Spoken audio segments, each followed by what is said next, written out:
Hi, welcome to Community Talk. This is Matt Lohman, CEO of Hope Outreach Ministries. And with me today, I have Doug Bushman, Director of Retail Ministry. Thank you for being with us today, Doug. It's good to be here. Well, we just wanted to give a couple seconds to talk about Hope Outreach, Thrift Store, what we do. And Doug is the expert, so we figured we would talk to him about it. So, Doug, first question I have for you is, what could people expect to find at Hope Outreach Thrift Store? Well, first of all, clothing. Lots of good selected clothing. We select probably the top high percentage of good quality clothing out of what's given to us. Mm-hmm. The rest is wholesale to developing countries, and that's part of our revenues that get used for the ministries. Okay. Furniture, there's a lot of delightful antiques come in, very unique pieces. Some are quite old and 2 centuries ago, and then some of the more recent antiques that come in with cameras and some of the old telephones and that kind of thing. Mm-hmm. We have some very good vintage jewelry, and vintage pottery comes in, as well as just practical things like shovels and rakes and hose and you name it. Pretty much, if you can imagine it, it might be there. That's true. Seen a lot of things. Well, you know, we do sell things at our thrift store. That's why it's called a store. But it's also a ministry. And the fact is that we actually use a lot of what we do there as ministry. Can you touch on that? How do we use that as ministry? Well, firstly, the revenues that come from those donations and the sales, those are directed towards many different ministries that Hope Outreach does, and I'll let you elaborate on those.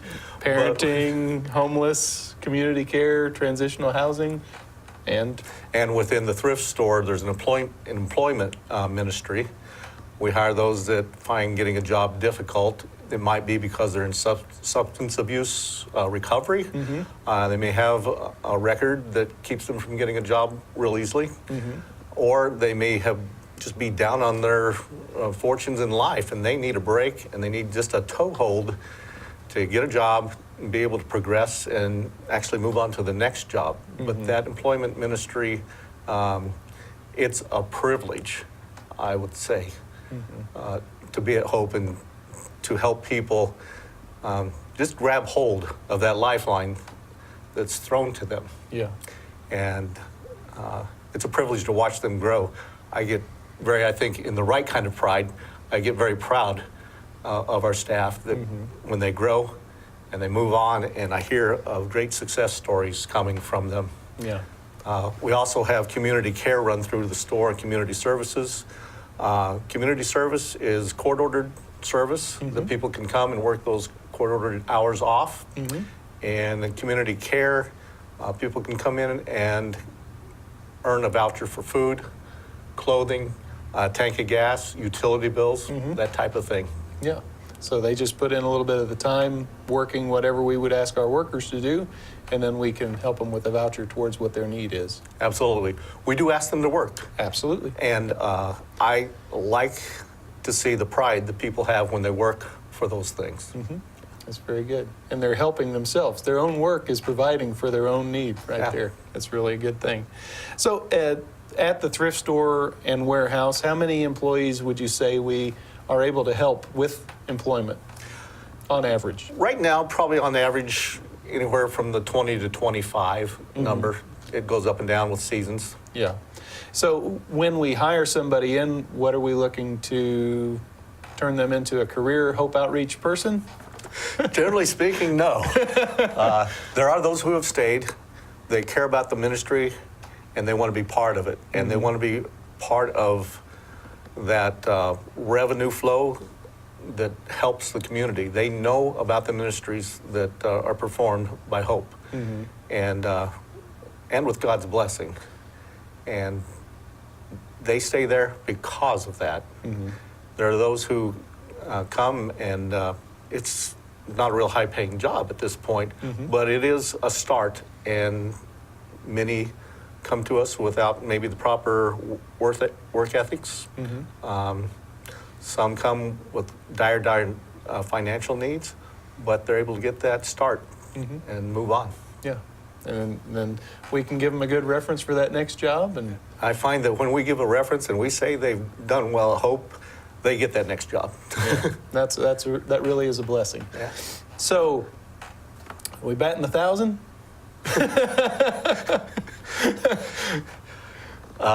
Like any other endeavor, there's successes and failures, and we kind of mourn because of the failures, but we rejoice in the successes. Absolutely, absolutely.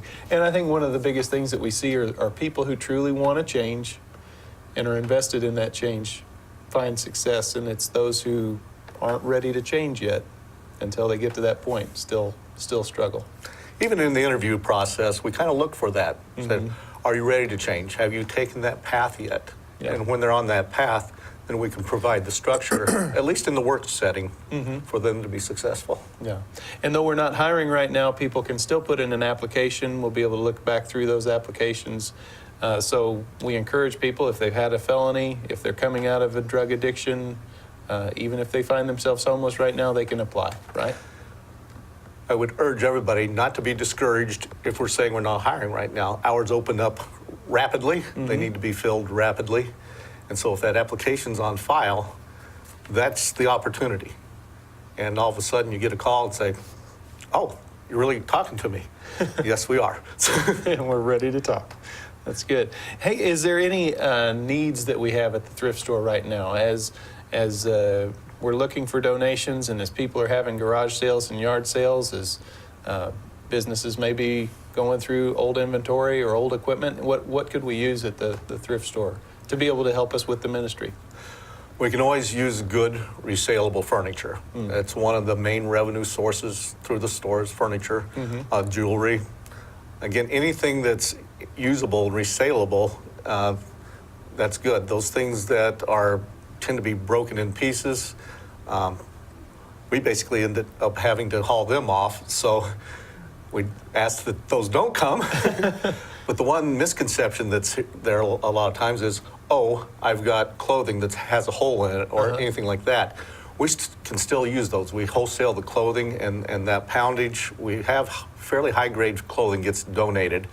And so if some of the lower grade comes in, we're not docked for that at this point because of the great donations that we get in clothing. And they can use that for rag recycling as Exactly. well. So if it has Exactly. holes or rips or tears, they'll rip it up even more and use it for rags, right? It gets sorted through about another 2 or 3 times after us. Wow. Yeah, that's amazing. Now, one thing I have to touch on, Doug, because it's something that I've heard many a times, and it hurts somewhat because we know what we're doing with the monies that come through the thrift store and even the donated money. We're out trying to do and work and help people in ministry. But one of the things that we hear so many times, and I've been at Hope Outreach for 7 years now, is you guys get the stuff for free. Why do you charge so much? Well, I've been made responsible for revenue, okay, by you and the board. And the revenues are what fund the different ministries, the parenting ministry, the transitional homes for people coming right out of the Department of Corrections, and then the homeless shelter, our day shelter, and various ministries that we do. The revenue goes there. Right. We have pretty low overhead expense. So we just try to say, well, yes, we get them for free, but we also have expenses. I can't get the utility companies to give us gas and electric for free. I can't get the insurance companies to insure us for free.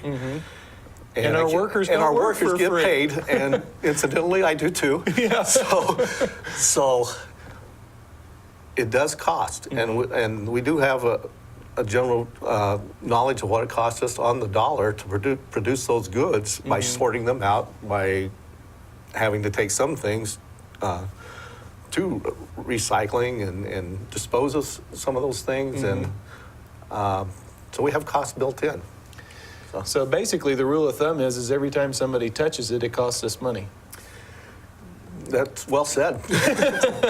Every time we have a worker touch it, to pick it up, to clean it, to analyze it, to price it, to put it on the shelf, to check it out, it costs us money every time those things get touched. So even though we get it for free, we can't just give it away for free.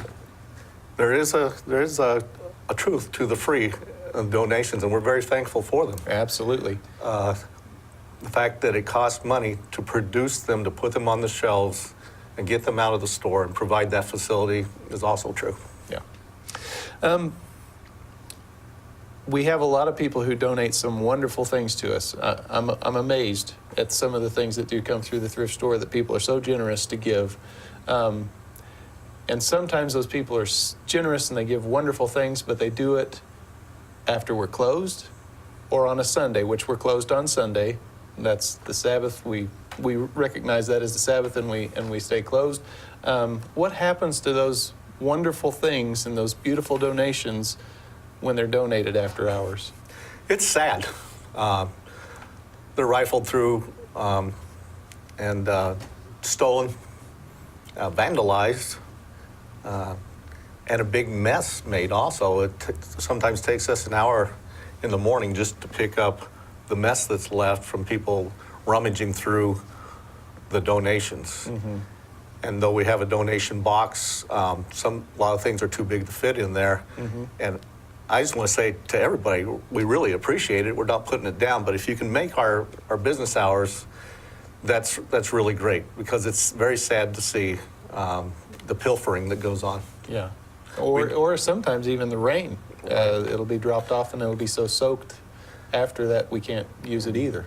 Yeah. We don't take it for granted. I try to come by, and I also have some other workers come by and try to pick that up before that damage to those donations comes, but we often show up Too and late. it's already done. Yeah. We get staked out, don't we? We do.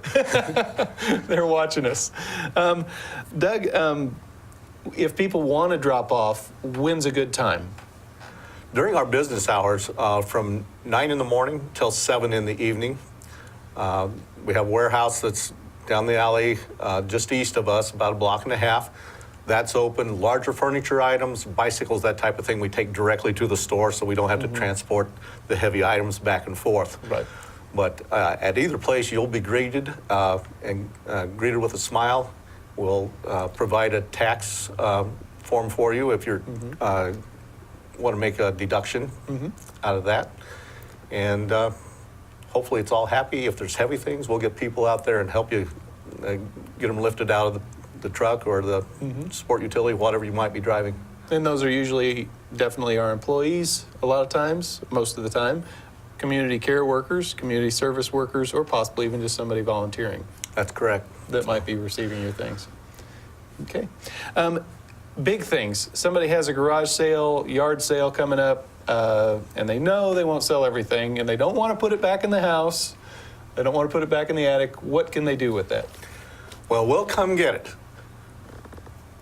To help us come get it, you need to schedule with us if you can, folks, because it's our truck runs from morning till late afternoon till about 4 o'clock, and then Doing deliveries, doing too. deliveries of furniture, but also doing pickups.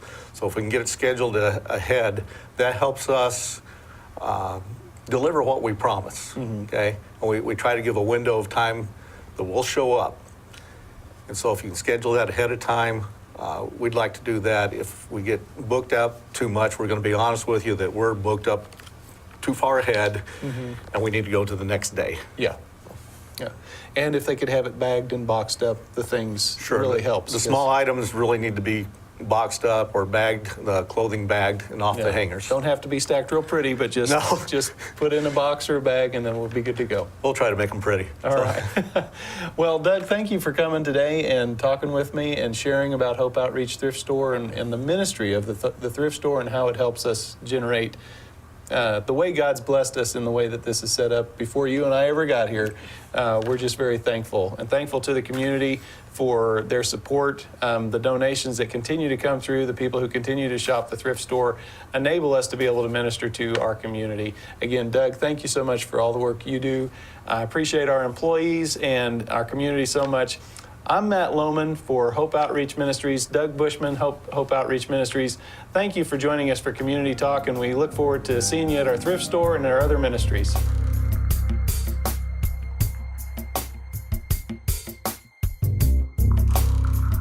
Hi, I'm Leslie Newell with Junior Welfare League. Come shop at Return Engagement at 123 North Grand in downtown Enid and watch for us on Community Talk.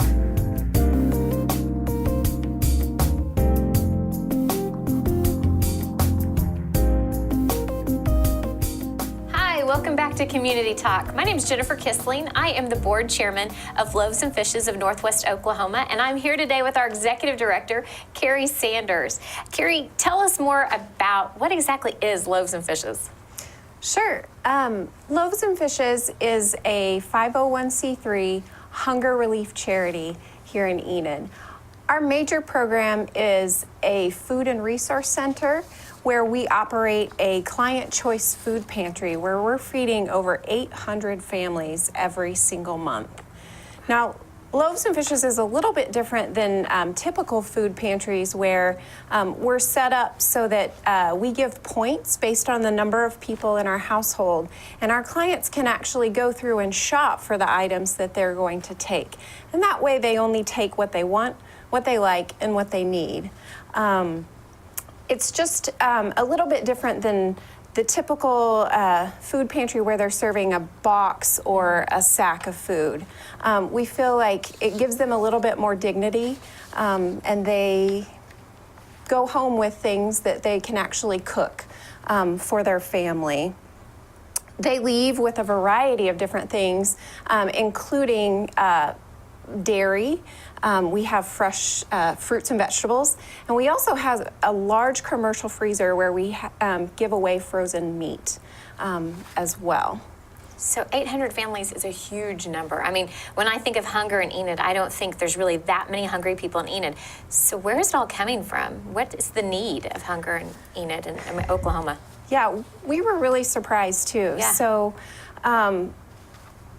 even though America is often termed the land of plenty, there is really studies that show that about 15% of our population here in Garfield County is struggling with food insecurity, meaning they don't know where their next meal is going to come from. It's also been said that 1 in 4 children here in Oklahoma go to bed hungry. We at Loaves and Fishes really think that that's unacceptable. And so we were created in order to fill that need. And we have been serving quite a few people since we opened back in 2012.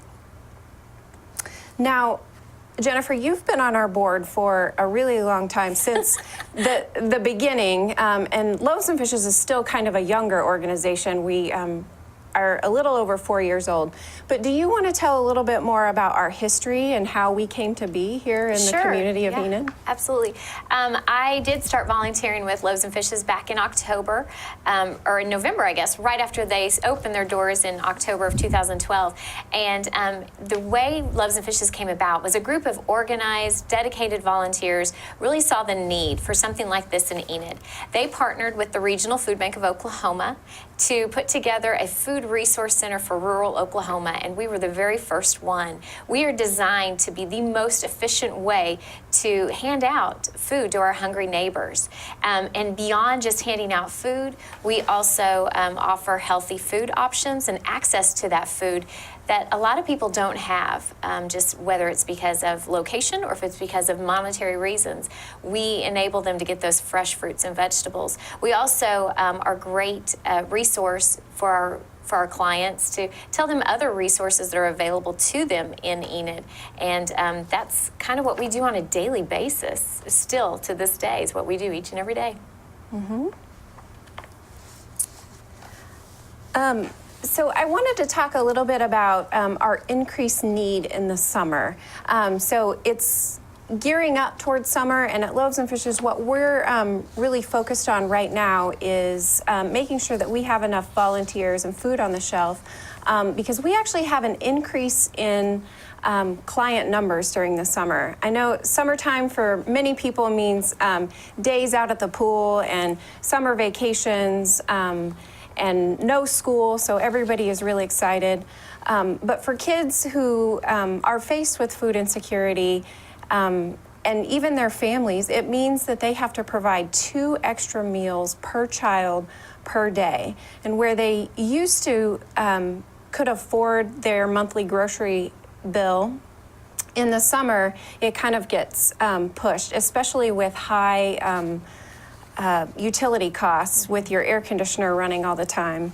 And so one of the things I found very interesting in running a food pantry now is that we have a big increase in the summer. And so that's kind of what we're seeing at Loaves and Fishes, is where we're averaging about 800 families every single month. That bumps up to almost 1,000 in July and August. And so summer is a very busy time here at Loaves and Fishes. Absolutely. You can see that line wrap around our building. We're open Monday through Thursday, and you can see it as you drive by. You're going to see the lines of people that are needing our help. And in order for us to get the food to those families, we need volunteers. We actually need 3 things. Volunteers, we need your time, we also need your money, and we need your food. To volunteer at Loaves and Fishes, it's really easy. You go to our website at www.loavesandfishes.org, and we will probably see that on the screen at the end. But go to that website, fill out an application, and our volunteer coordinator, Melanie Mayhall, will send you an email to discuss what days and times are going to be best for you, and also going to find the job that fits your personality the best. As far as money to donate to Loaves and Fishes, it's great when you bring in your food, but money actually can be stretched a little bit further. With our partnership with the Regional Food Bank of Oklahoma, we can stretch those dollars and actually purchase more food than you can off the grocery shelf yourself. If you have some extra food at home, though, and you want to go ahead and donate food, we'll take it. We love to get food. 24 hours a day, it can be deposited in our receptacle right outside our front door. Or if you prefer, call ahead and make sure we're open, and we can greet you at the door and take it in then. But we'll take everything from cereal, fruits, vegetables, meats. We'll even take, all those pounds of zucchini and tomatoes that are bursting in your gardens right now. So please, anytime you think of extra food, bring it down to us. We'd love to share it with our hungry friends and neighbors. Absolutely. One thing we didn't talk about was nutrition. We really push healthy eating, and we talk about nutrition education. On the board, when we interviewed you, that was a huge selling point to you was you are a registered dietitian, and so we are so fortunate that we have your breadth of knowledge on this. Can you talk a little bit about how we are educating folks about better nutrition? Sure. It is my background because I am a registered dietitian, and I used to work at the hospital. And food insecurity has really been called a new public health crisis. And I really saw it when I was in the hospital. I noticed that what I was counseling my patients to eat more of, like those fresh fruits and vegetables and low-fat dairy and meat, were the most expensive things at the grocery store. So if money and budget was a problem for them, it kind of, there was a little gap in between there as far as what they could afford at the grocery store. And I started thinking about that a little bit more and thinking these items really shouldn't be a luxury item, but I wanted to work towards increasing the access of those items so that everybody could have the best nutritious food that they could go and lead a healthy lifestyle with. So I was very impressed with what Loaves and Fishes was doing and happy to join their team. And one of the things that we do really well is that we build nutrition into what we do. And so it's built into our system so that the points are actually broken down into different food categories. So as clients are choosing their food as they're walking through the pantry, they're actually choosing a variety of different food groups because they get so many points in dairy, they get so many points in meat, they get so many points in grain, they get lots of points in fruits and vegetables because more of your plate should be fruits and vegetables.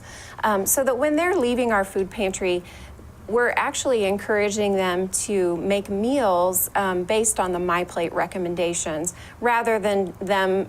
Sometimes when I go to the grocery store, you're just picking out things that you like, and then when you go home, there's not anything to actually make meals out of. So we're building meal planning and healthy choices in with what we do. We also try to incentivize any nutrition education classes that are happening in the community. So if someone brings in a certificate that they have completed one of those nutrition courses, then we actually give them extra food every single month that they come in because we feel like that is so important. It's a really long-term goal, but Loaves and Fishes has a big goal that we want to improve the health of our low-income neighbors. And that's one of the reasons why I'm happy to be the leader at Loaves and Fishes. And you're doing a great job. We Why, appreciate thank you. it. Thanks. We see a lot of folks through each and every month, and it's because of you and your staff that get it done efficiently and friendly. I know that that's one of the things when we do our client surveys each and every year that come back top of the list is that folks feel appreciated and they feel respected when they come and shop. And I just appreciate the tenor that you've set there in the building to make sure that that's a constant. Thank you. It's very intentional that we include dignity and respect in everything that we do at Loaves and Fishes. There's a lot of times where we see people on their lowest point. It's really hard to ask for help sometimes. And so we make it intentional that we serve everyone that walks through the door with the same amount of dignity and respect. We always have lots of things going on at Loaves and Fishes, though. Would you like to tell our viewers about some of the big things that are happening or that are coming up? Absolutely. Mark your calendars in the fall. We will have our food drive. We'll be back to tell you more about that as it gets a little closer. But coming up really soon on August the 19th, it's a Saturday, KNID is sponsoring a concert, and the price of admission is simply a bag of non-perishable food items that will be donated to Loaves and Fishes. They are showcasing an up-and-coming country artist, Jake Gill, and so we're so excited that they have chosen us to be the recipient of that. So we look for everybody on Saturday, August 19th at the Central National Bank Center, and it'll be just a really fun time. Is there anything we left out? We have a couple seconds left, Carrie. Can you think of anything? No, I just wanted to, if anybody wants to stay in touch with Loaves and Fishes, there's a couple of ways to do that. The first way is through our website, which is loavesandfishes.nwok.org. But the most up-to-date information is probably going to be on our Facebook page and other social media. That's the best way. So we want to thank you guys for tuning in to Community Talk and learning more about Loaves and Fishes. Thank you.